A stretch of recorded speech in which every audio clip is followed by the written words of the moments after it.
ఆంధ్రప్రదేశ్ రాష్ట్రంలో India today సంస్థ వాళ్ళు చేసిన సర్వే ఫలితాలు, ఇండియా టుడే ఆ న్యూస్ ఛానల్లో జరిగిన డిబేట్లు వైఎస్ఆర్సీపీ పార్టీకి కలవరాన్ని, కంపాన్ని పుట్టిస్తూ ఒక పెద్ద షాకుని ఇచ్చింది ఆ పార్టీకి. ఇండియా టుడే సర్వే ఒక పక్క పార్టీని కుంగదీస్తే, మరోపక్క చంద్రబాబు నాయుడు ఫిబ్రవరి 7వ తారీఖున అమిత్ షా ఆహ్వానం మేరకు ఆయన ఢిల్లీ వెళ్ళాడు. వెళ్ళి 7వ తారీఖు రాత్రి ఉభయ సభలు పూర్తయిన తర్వాత వాళ్ళ ఆలస్యమైన అర్ధరాత్రి సమయంలో గంట సేపు అమిత్ షాతో, జేపీ నడ్డాతో చర్చలు జరిపారు. చర్చలు సఫలీకృతమయ్యాయి. ఒక సీటు అటో ఇటో ఇచ్చిపుచ్చుకునే ధోరణి. మిత్రపక్షం అన్నాక ఒక సీటు అటో ఇటో పార్లమెంటు, అసెంబ్లీ అయినా అది కాదు. ఎందుకంటే ప్రధానమంత్రి మూడవసారి ఆయన గద్దె మీద కూర్చోవటం అనేది ఖరారు, ఖండితం. దేశంలో ఎవరిని అడిగినా అదే చెప్తున్నారు.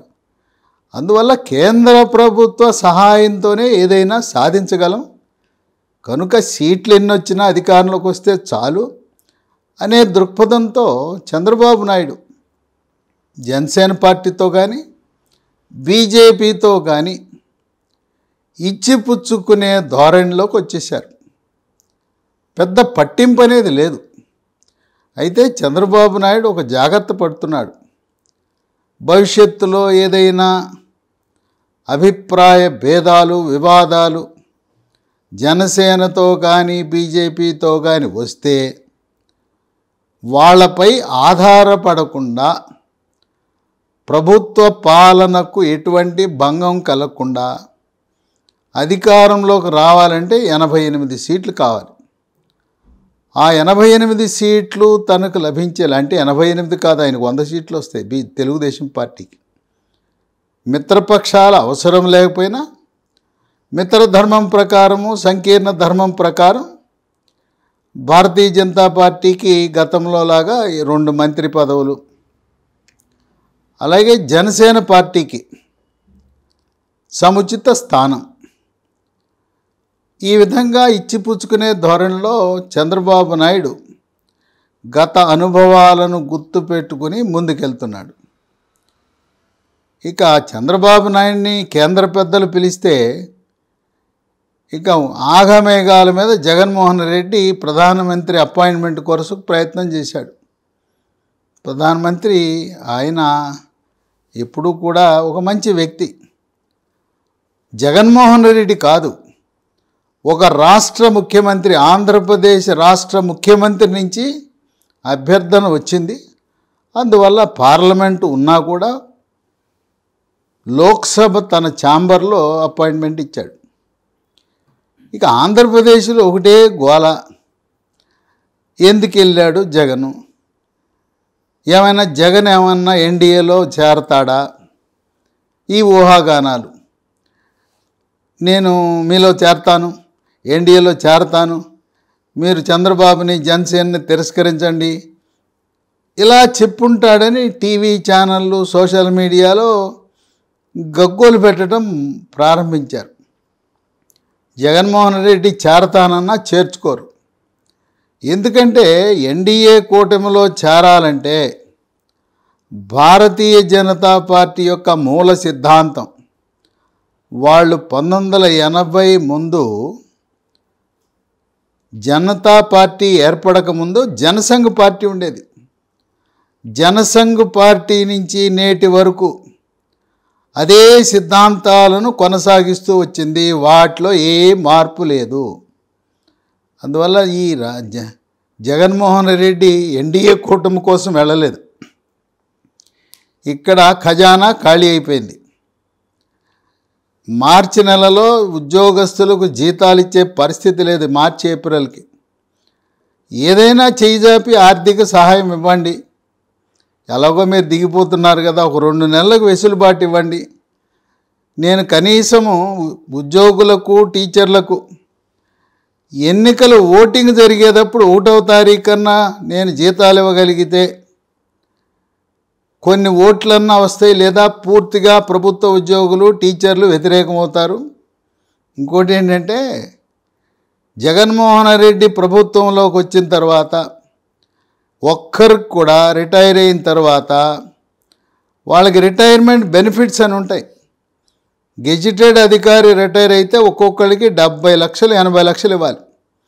ఒక్కరికి కూడా ఆంధ్రప్రదేశ్ ప్రభుత్వం దివాళా ప్రభుత్వం, ఖజానా ఖాళీ, ప్రభుత్వ ఉద్యోగులకు ఇవ్వవలసిన రిటైర్మెంట్ బెనిఫిట్స్ ఇవ్వలేదు.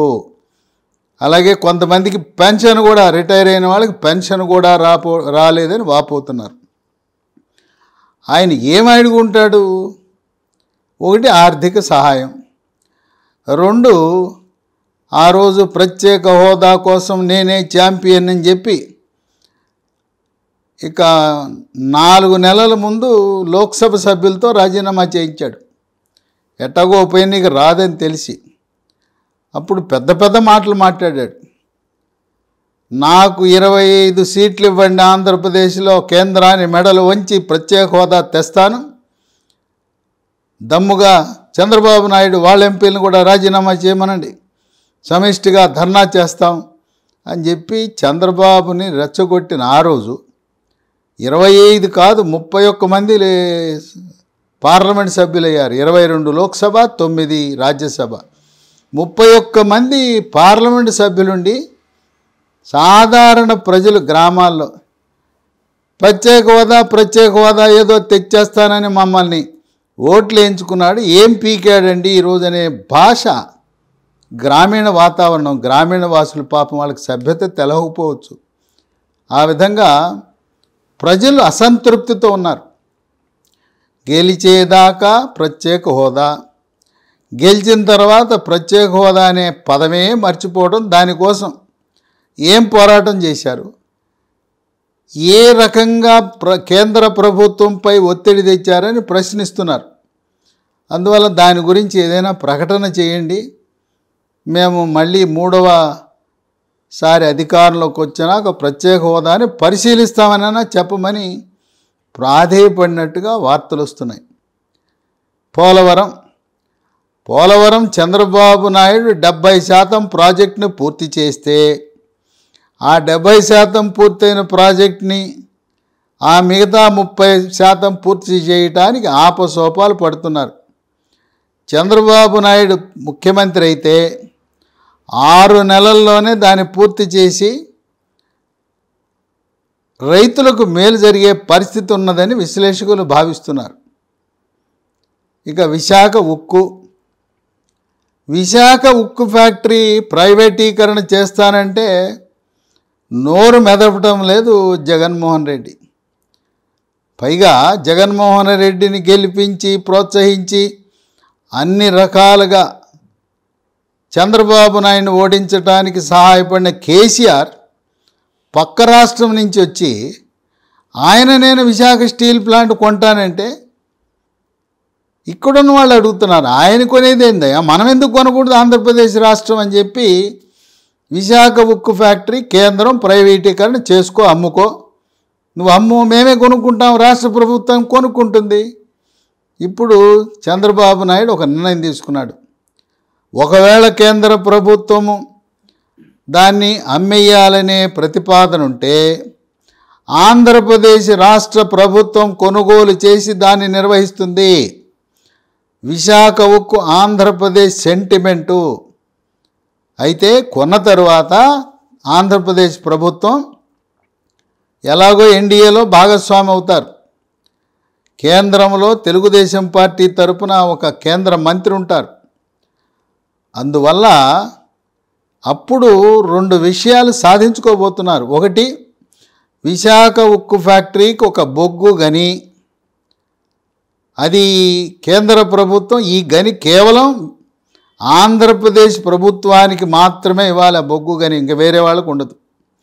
రెండవది, ఇవాళ మార్కెట్లో బొగ్గు బహిరంగ మార్కెట్లో కొంటే చాలా ఖరీదవుతూ ఉంది, నాణ్యమైన బొగ్గు దొరకటం లేదు. అది గనక ప్రభుత్వానికి కేటాయిస్తే మనమే దాన్ని తవ్వుకుని బొగ్గు నిక్షేపాలను మనమే రవాణా చేసుకోవచ్చు. ఇక రెండవది, ఈ రోజున విశాఖ ఉక్కుకి ముడి ఇనుము కూడా కొనుక్కోవాల్సి వస్తూ ఉంది బహిరంగ మార్కెట్లో. ఎన్డీఏ భాగస్వామి అయితే ఒక ఇనుప ఖనిజము గని ప్రత్యేకంగా విశాఖ ఉక్కు ఫ్యాక్టరీ కేటాయిస్తే ఈ రకంగా 2 బొగ్గు గని ముడి ఇనుము గని విశాఖ ఫ్యాక్టరీకి కేటాయిస్తే లాభాల బాటలో పడుతుంది. అది ఎలా లాభం తేవాలో చంద్రబాబు నాయుడు ముఖ్యమంత్రిగా ప్రజలకు చేసి ఆంధ్ర ప్రజల యొక్క సెంటిమెంట్, విశాఖ ఉక్కు ఆంధ్రుల హక్కు అనే సెంటిమెంట్ని కాపాడే ప్రయత్నం చేస్తున్నాడు. జగన్మోహన్ రెడ్డి కనీసం ఏదో ఒక ప్రకటన చేయండి, ప్రస్తుతానికి విశాఖ ఉక్కు ఫ్యాక్టరీ ప్రైవేటీకరణ అనేది పునఃపరిశీలిస్తున్నాము అని ఒక స్టేట్మెంట్ ఇవ్వాలని కోరినట్లుగా ఊహాగానాలు ఉన్నాయి. కనుక ఒకటి ఆర్థికపరమైన అంశాలు, మిగతావి ఆంధ్రప్రదేశ్ ప్రజల ఆకాంక్ష మేరకు పోలవరం పూర్తి కాల, విశాఖ ఉక్కు కేంద్రంపై ఒత్తిడి తెచ్చే పరిస్థితి లేదు. జనసేన అధినేత పవర్ స్టార్ పవన్ కళ్యాణ్ చంద్రబాబు నాయుడు బహిరంగ ప్రకటనే చేశారు. మేము అధికారంలోకి వస్తే విశాఖ ఉక్కు కేంద్రం అమ్మతే అమ్మనండి, ఆడెవడికో ప్రైవేట్ వాడికి ఇచ్చే బదులు మేమే కొంటాం. రాష్ట్ర ప్రభుత్వానికి హక్కు ఉంటుంది, ఇది ప్రజలకు చెందింది. కేంద్రం నుంచి రాష్ట్రం కొనుగోలు చేస్తాం, మనకి శక్తి ఉంది. ఆ భూమి అంతా మన రైతులు ఇచ్చారు, మన త్యాగం, మన గడ్డ మీద మనం కొనుక్కుని మనం చాలా సమర్థవంతంగా లాభాల బాటలో నిర్వహిస్తామనే అంశం ఉంది. కనుక జగన్మోహన్ రెడ్డితో ఆయన ఎన్డీఏ కూటమిలోకి ఆహ్వానించటం అనేది జరగబోదు. అప్పటికే చంద్రబాబు నాయుడిని కూటమిలోకి ఆహ్వానించారు. ఒక శుభముహూర్తాన త్వరలో ప్రకటన వెలువడబోతుంది. చంద్రబాబు నాయుడిని సాదరంగా మేము ఎన్డీఏ కూటమిలో ఆహ్వానిస్తున్నామని ప్రకటన వస్తుంది.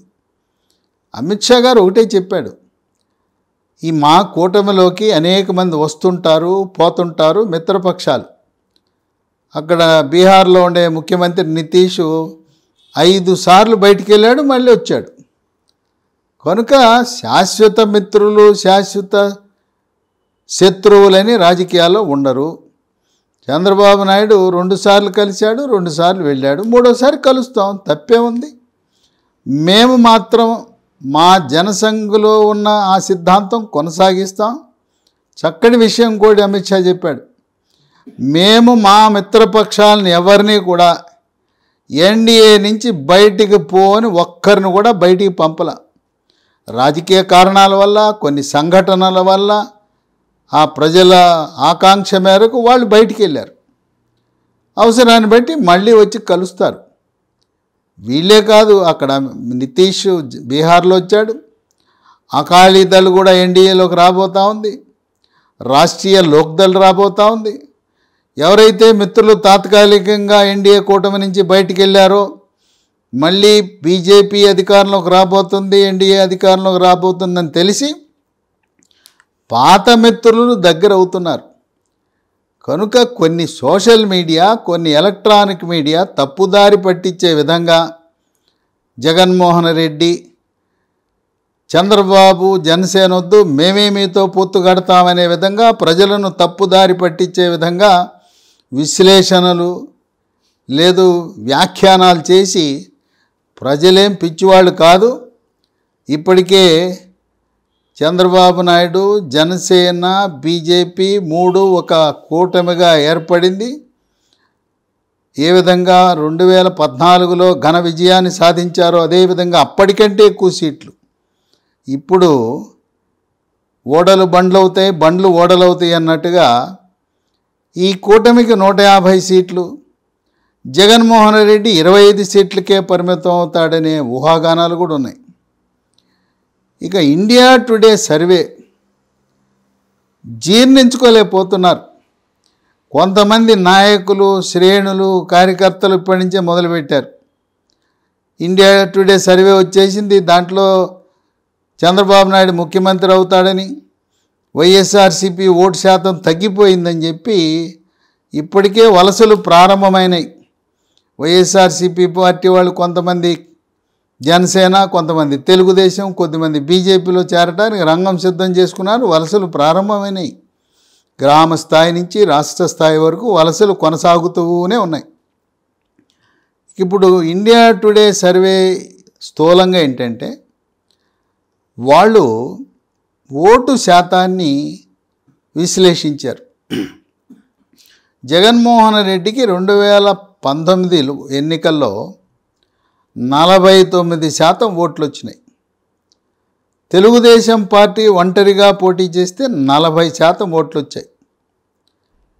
ఇప్పుడు జరిగిన సర్వేలో, అంటే ఫిబ్రవరి మొదటి వారంలో వచ్చిన సర్వే, ఇంకా దాదాపు 2 నెలల సమయం ఉంది. ఇంకా ఈ వైఎస్ఆర్సీపీ పార్టీ ఇంకా దిగజారే అవకాశం కూడా ఉంది. ఇప్పటికిప్పుడు ఎన్నికలు నిర్వహిస్తే తెలుగుదేశం పార్టీకి 45% ఓట్లు, వైఎస్ఆర్సీపీ పార్టీకి 41%. అంటే ఇప్పటికే జగన్మోహన్ రెడ్డి 8% ఓట్లు కోల్పోయాడు. తెలుగుదేశం పార్టీ ఆధిక్యతలో రావటమే కాదు, 5% ఓట్లను లబ్ధి పొందింది.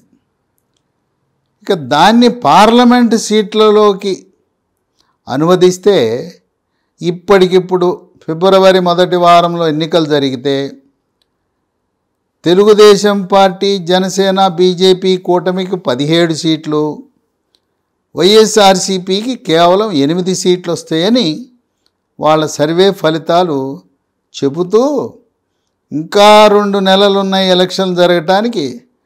రోజు రోజుకి వైఎస్ఆర్సీపీ పార్టీ పరిస్థితి క్షీణిస్తూ ఉంది. రోజు రోజుకి ఎన్డీఏ కూటమిలోకి చంద్రబాబు నాయుడు ఆహ్వానం రాగానే ఈ కూటమికి ఏనుగంత బలం వస్తుంది, స్పష్టత వస్తుంది, ఈ పార్టీల మధ్య గందరగోళం ఉండదు. ఆ విధంగా గెలుపు బాటలో ఆంధ్రప్రదేశ్ రాష్ట్రంలో ఈ 3 పార్టీలు కలిపి ప్రభుత్వాన్ని ఏర్పాటు చేసే అవకాశం ఉందని ఇండియా టుడే సర్వే చేసింది. వాళ్ళు ఇంకొక అంశాన్ని కూడా బయటపెట్టారు. జనసేన వాళ్ళ బలం 7%కు పెరిగింది. బీజేపీ బలము 1% నుంచి 3%కి పెరిగింది.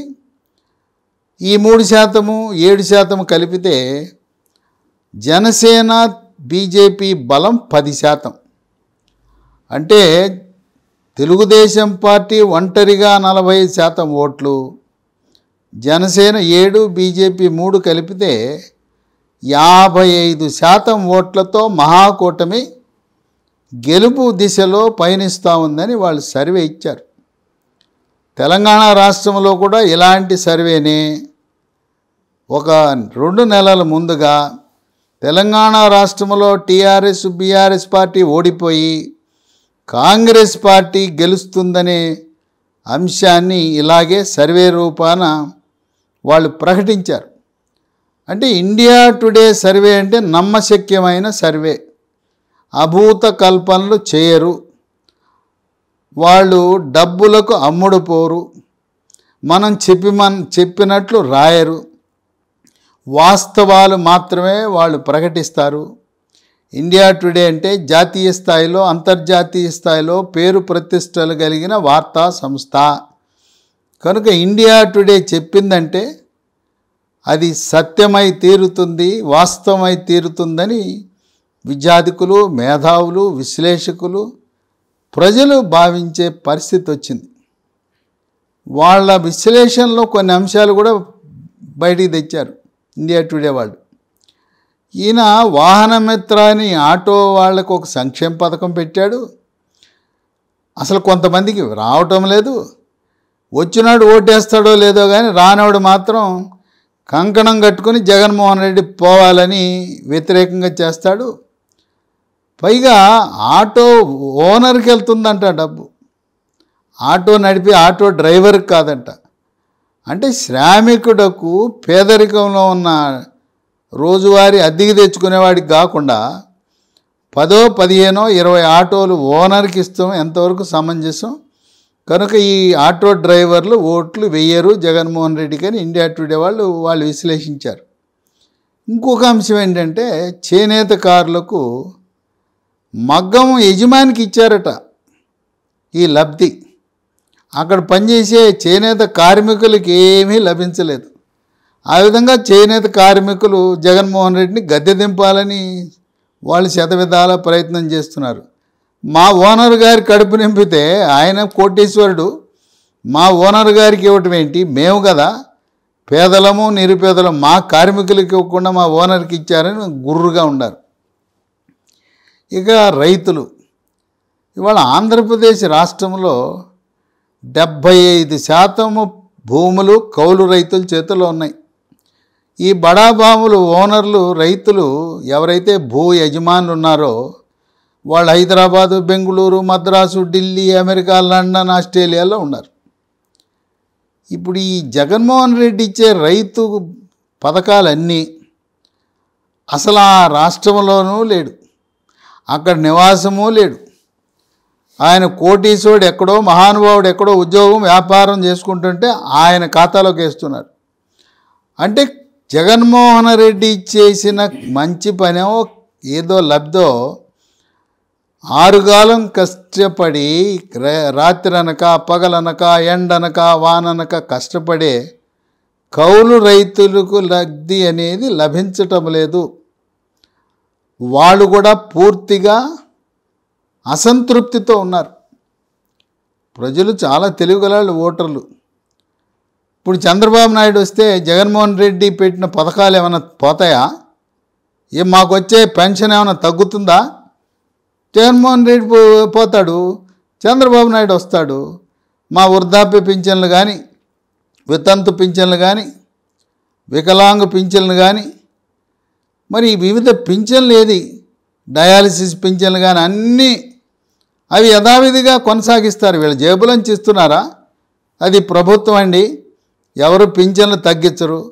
కనుక అవి ఎలాగో కొనసాగుతాయి. జగన్మోహన్ రెడ్డి లేకపోయినా చంద్రబాబు నాయుడు వచ్చిన అన్ని సంక్షేమ పథకాలు ఇప్పుడు ఏదైతే నడుస్తున్నాయో అన్నీ కూడా యథావిధిగా మాకు వస్తాయి, ఏది రద్దు కాదు అని చెప్పి వాళ్ళు ప్రజలు లబ్ధిదారులు భావిస్తున్నారు. ఇక వాలంటీర్ల గురించి చంద్రబాబు నాయుడు చాలా స్పష్టంగా ప్రకటన చేశాడు. నేను అధికారంలోకి వస్తే వాలంటీర్ల యొక్క సేవలను వినియోగించుకుంటాను, వాళ్లను ప్రజల సంక్షేమార్థం మెరుగైన రీతిలో గౌరవప్రదంగా వాళ్ళని వినియోగించుకుంటాను అని చెప్పి వాలంటీర్లకు ఎటువంటి నష్టము జరగదు. వైఎస్ఆర్సీపీ పార్టీ నాయకులు అసత్యాలు ప్రచారం చేస్తూ వాలంటీర్లను రెచ్చగొట్టే విధంగా చంద్రబాబు నాయుడు అధికారంలో వస్తే నిన్ను తీసేస్తాడు అని చెప్పి వాళ్ళని బెదిరిస్తున్నారు. అయితే వాలంటీర్లు ఎన్నికల ప్రక్రియకు దూరంగా ఉండాలి. కేంద్ర ఎన్నికల కమిషన్ చాలా స్పష్టంగా చెప్పింది. వాలంటీర్లు ఎవరైనా కూడా ఎన్నికల ప్రక్రియలో తలదూర్చే ప్రయత్నము చేస్తే అక్కడ కలెక్టర్లకే దిక్కులేదు. తిరుపతి ఉప ఎన్నికలో అవకతవకలకు పాల్పడిన కలెక్టర్నే సస్పెండ్ చేసింది. అట్లాగే తిరుపతి మున్సిపల్ కార్పొరేషన్కి చెందిన డిప్యూటీ మున్సిపల్ కమిషనర్ని సస్పెండ్ చేసింది. కనుక రాష్ట్ర ప్రభుత్వ ప్రధాన కార్యదర్శికి ఆదేశాలు ఇచ్చారు. వాలంటీర్లకు ఎన్నికల ప్రక్రియకు ఎటువంటి సంబంధం ఉండదని. చంద్రబాబు నాయుడు గారు వాళ్ళని కొనసాగిస్తారు, వాళ్ళ పొట్ట మీద కొట్టడు. ఇక గ్రామ సచివాలయాల గురించి, పట్టణంలో ఉండే వార్డు సచివాలయాల గురించి వైఎస్ఆర్సీపీ పార్టీ అసత్య అబద్ధ ప్రచారం చేస్తున్నారు. చంద్రబాబు నాయుడు వస్తే మీ ఉద్యోగానికి ముప్పు వస్తుంది, గ్రామ సచివాలయాలు ఉండవు, వార్డు సచివాలయాలు ఉండవు, మీ ఉద్యోగాలు పోతాయని. వాళ్ళ ఉద్యోగం ఎవరు తీస్తారు? వాళ్ళు పరీక్ష ద్వారా ఎంపికైన ఉద్యోగస్తులు, శాశ్వత ఉద్యోగస్తులు. వాళ్ళ ప్రొబేషన్ కూడా డిక్లేర్ అయింది. గ్రామ సచివాలయ సిబ్బంది, వార్డు సచివాలయ సిబ్బందికి వాళ్ళకి ఉద్యోగ భద్రత ఉంది. వాళ్ళు శాశ్వత ఉద్యోగులు. వాళ్ళని ఏ ప్రభుత్వాలు వచ్చినా ఏ పార్టీ వచ్చినా వాళ్ళని అంటుకునే పరిస్థితి లేదు. కనుక గ్రామ వార్డు సచివాలయ సిబ్బంది వాళ్ళకి ఎటువంటి ఇబ్బంది ఉండదని చంద్రబాబు నాయుడు ప్రకటించడం జరిగింది. ఇండియా టుడే విశ్లేషణలో విద్యుత్తు ఛార్జీలు దేశంలో ఎక్కడా లేని విధంగా ఆంధ్రప్రదేశ్ రాష్ట్రంలో 9 సార్లు విద్యుత్ ఛార్జీలు పెంచిన ఏకైక ప్రభుత్వాన్ని తిట్టని తిట్టకుండా తిడుతున్నారు ప్రజలు. ఎవడేమన్నాడా అవన్నీ బటన్ నొక్కుతున్నావు అంటావు. 9 సార్లు ఏ రాష్ట్రంలోనూ ఎవడైనా పెంచాడా?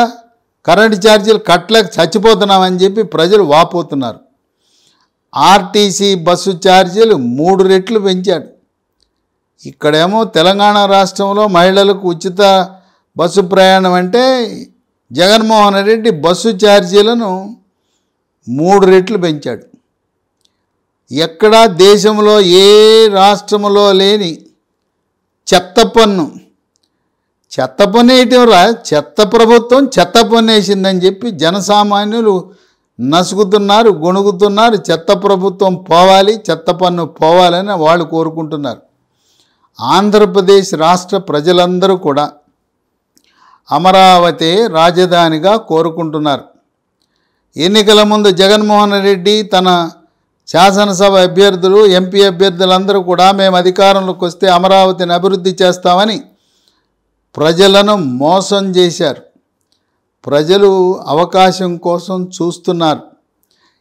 ఇప్పుడా బటన్ ఎప్పుడు నొక్కుదామా అనేసి అమరావతి రాజధానిని ఆ విధంగా నిర్లక్ష్యం చేసి రాజధాని లేని రాష్ట్రంగా చేసిన ఆంధ్రప్రదేశ్కి, ముఖ్యంగా రాష్ట్రమంతా ఉన్న 5 జిల్లాలు వాళ్ళు మాత్రం వైఎస్ఆర్సీపీ పార్టీకి చక్కటి గుణపాఠం చెప్పబోతున్నారు.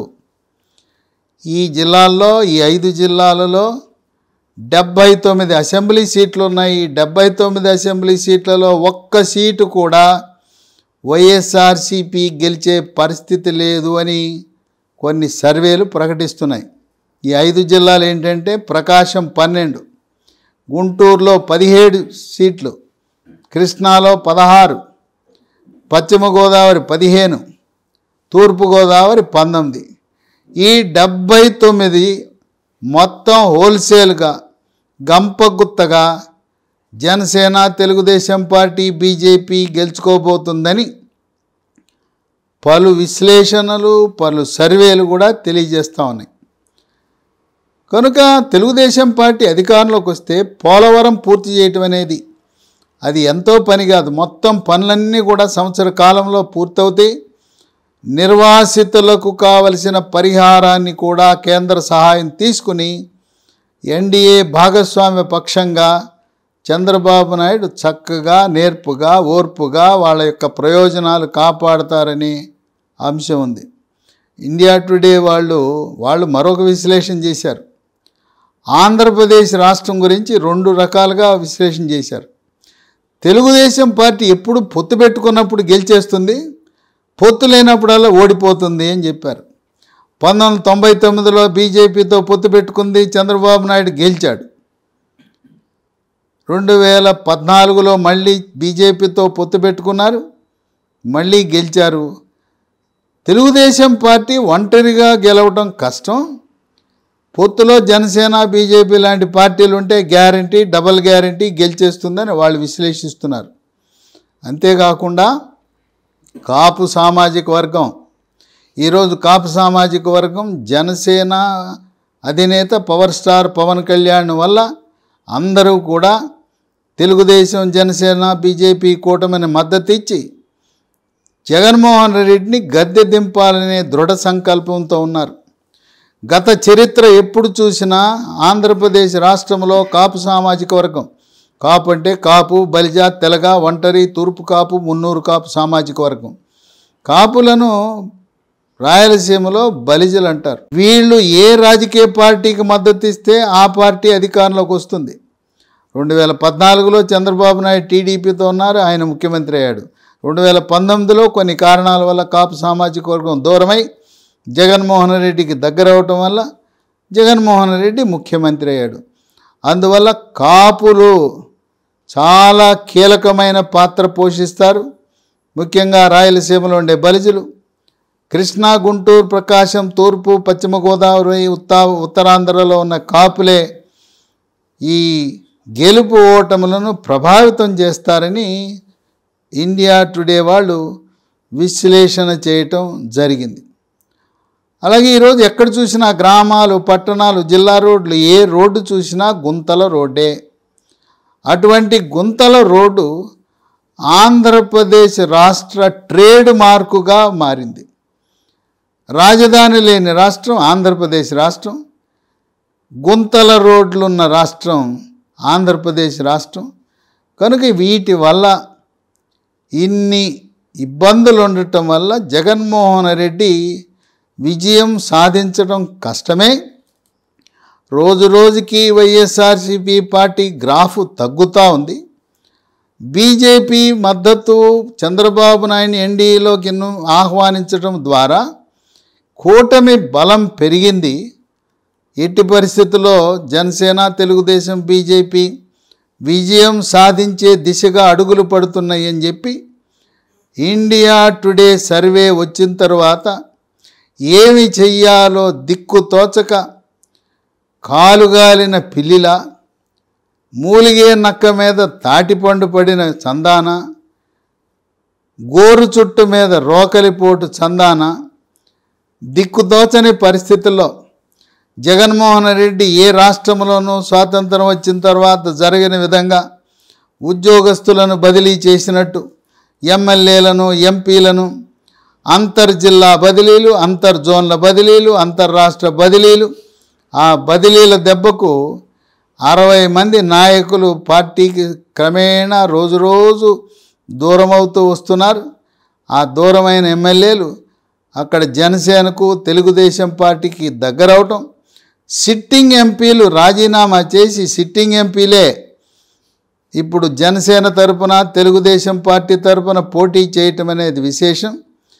ఇండియా టుడే సర్వే ఒక ప్రామాణికమైన సర్వే కనుక వాళ్ళు ఇచ్చిన సర్వే నివేదికల ప్రకారం ఈ కూటమి గెలవటమే కాదు, ఇప్పుడున్న అంచనాల ప్రకారం భవిష్యత్తులో ఎన్నికలు వచ్చే సమయానికి 22 లోక్సభ సీట్లు, 150 అసెంబ్లీ సీట్లు ఈ మహాకూటమి గెలిచే అవకాశాలు ఉన్నాయని విశ్లేషకులు భావిస్తున్నారు.